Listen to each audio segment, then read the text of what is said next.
Welcome to Just One More Topic, episode 38. Yeah, unfortunately, taking some time off causes numbers to get mixed up. But I am Tridrachius. I am Tiborius. I'm guessing that's where the mic needs to be. And returning for the first time. Cedric the Butcher. All right. So, for the first time on Just One More Topic, we've got Cedric the Butcher. Longtime friend of the show, longtime friend of us here, and he's in town because of the Extra Life event that's going to be taking place at PJ Gamers this weekend, the 2nd and 3rd, the 36, 7, 8 hour D&D play session. Depending on who you ask. Yeah, so, but, Should we go ahead and get that out of the way? yeah, sure. All right. It's time for a replug. We keep talking about this, but it really is a big deal. Yes, over here my man is helping me. We are running what was a 36, now thanks to Daylight Saving Time, 37-hour D&D campaign. We're going to have Magic the Gathering tournaments and Pokemon tournaments on Sunday. And I think about the only thing we haven't mentioned about this whole event, if you want to donate and you can't make it out, get on our Facebooks, get on our websites. We'll put up some links, whatever we can. There are donations. Remember, it's not donating for people to play games. It's donating for children with cancer who can also hopefully play games. And again, if you have a problem with, how many of y'all bought the Humble Indie Bundle? $1, $2? Come on, hop on. Toss off $2 for some kids with cancer. Do something awesome.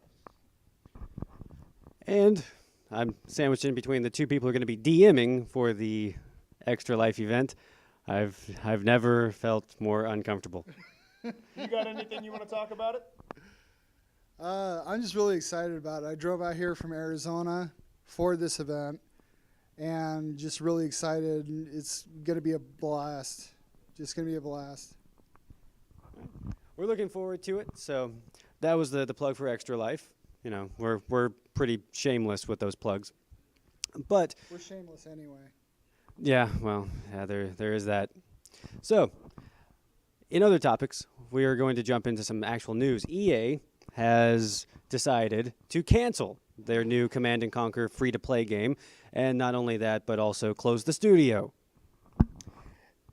Yep, EA's back at it. I mean, it was bad enough they canceled it, which our own TCC Rancor, no, hang on, that's not his handle on, crap. Yuri. I will type something here. There will be it's like Mad Yuri or something like that. He's been a pro Command & Conquer gamer since 95. He has absolutely loved it. He had the alpha for it. They never even put a beta out yet. So EA actually sent out a personal apology to him and the other Command & Conquer Pro guys saying they would do something. But yeah, and then on top of it, Victory. Victory Games. Darn it, I left my notes over there. Notes? Yeah, I took notes.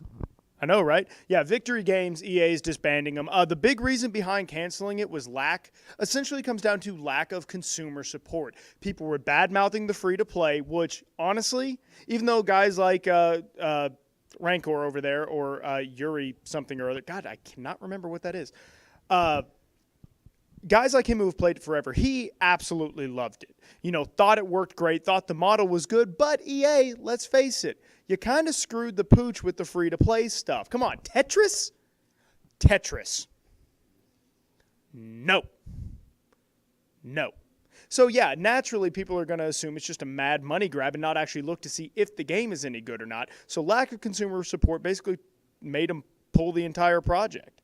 It's really sad. It cost him a trip to Germany to play in a giant Command & Conquer tournament. I mean, you're wrecking stuff like that when you make bad decisions, but, you know, what are you going to do? They have a very bad track record with free-to-play games. A little. And not even free-to-play. They just have a bad track record. But they have a good one, too. I mean, you think about it. They had that one game. That one game. EA has been around for how damn long? Yeah, that long.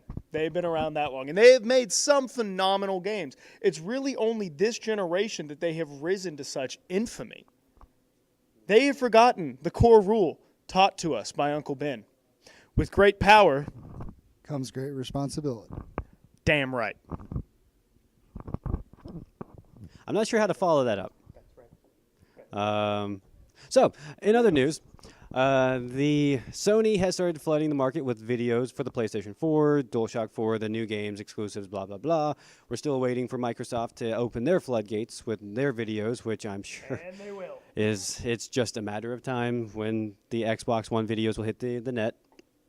And I think Tiborius has something he would like to say. What are your thoughts? Where are you at with the whole new generation thing, or are you just waiting for him to drop D&D next to buy mode? Obviously waiting for D&D next, but for the consoles, I'm still looking at the controllers and the fact that PS anything has the tiniest little controllers. I have big hands. I cannot hold a controller that was made for a 5-year-old. Size reference, there we go. The 3DS. And it's just, it makes the console unplayable for me. Now, we have seen that they are widening the thumbsticks a bit, making them convex instead of concave, and they're actually making the trigger swoop up instead of down. Which will help with stability. So, yeah, it's going to help out, but, man, I'm right there with you. Like, that was one annoying thing about PlayStation all the time. No offense. Hate the damn controller. They had a better D-pad. That's about it. I still like the fact about PlayStation having the non-pay-to-play online features. You haven't been watching I still like that, but with the PS4, they're getting rid of that, aren't they? Well, He does watch. I guess you do watch, yeah, all right. It's not just with the PS4. It's happening to the PS3 as well, right? No, PS3 Will stay free to play. Okay, that was one thing I was still confused on. and same with Vita. Yeah, but, and again, kind of like we discussed, it's a move that's been inevitable. They've actually been trying to do it for a few years. Just every time they do it, a fiasco happens. Like, well, let's see. In descending order, Anonymous, the hard drive meltdown that took the network off. Before that, let's see, what was that giant disaster called? Oh, Home. Just makes you want to go out and buy a PS4, doesn't it? Actually, Sony hasn't been talking about home for PS4, so I'm hoping that they've actually decided, hey, that was a bad idea. So let's, Sims in the Sims. yeah. But home never got out of beta, and I'm hoping that it never quite does, because it was one of those things where it's like, man, that's an interesting gimmick. 5 minutes later, wow, I would much rather be playing games and not walking around and who knows what these people are doing at home. So it is good that hopefully that died. That is something that if EA was like, hey, that was a bad idea, we're going to, like with the online passes, when they decided, hey, that was a bad idea. But everyone around here kind of got the idea of, wait, there must be a much more evil force that we just don't know about yet. And true enough, Xbox Live staying pay to play, PlayStation 4 jumping on the bandwagon as well. And Microsoft has how many gold subscribers? They're not changing that.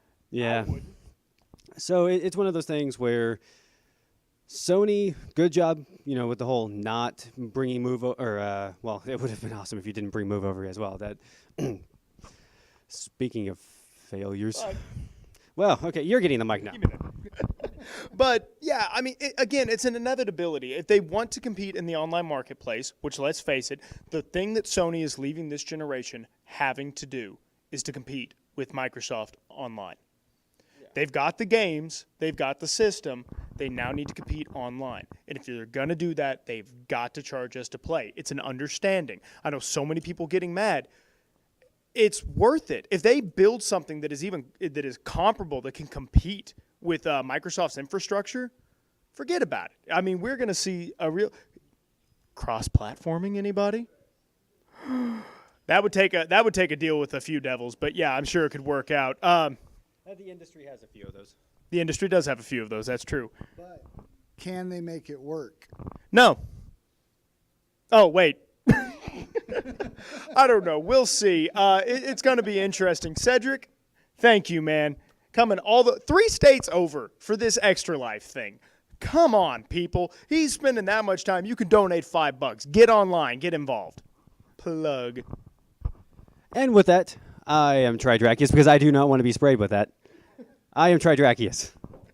I'm Tiborius. And I am Cedric the Butcher. And this has been episode 38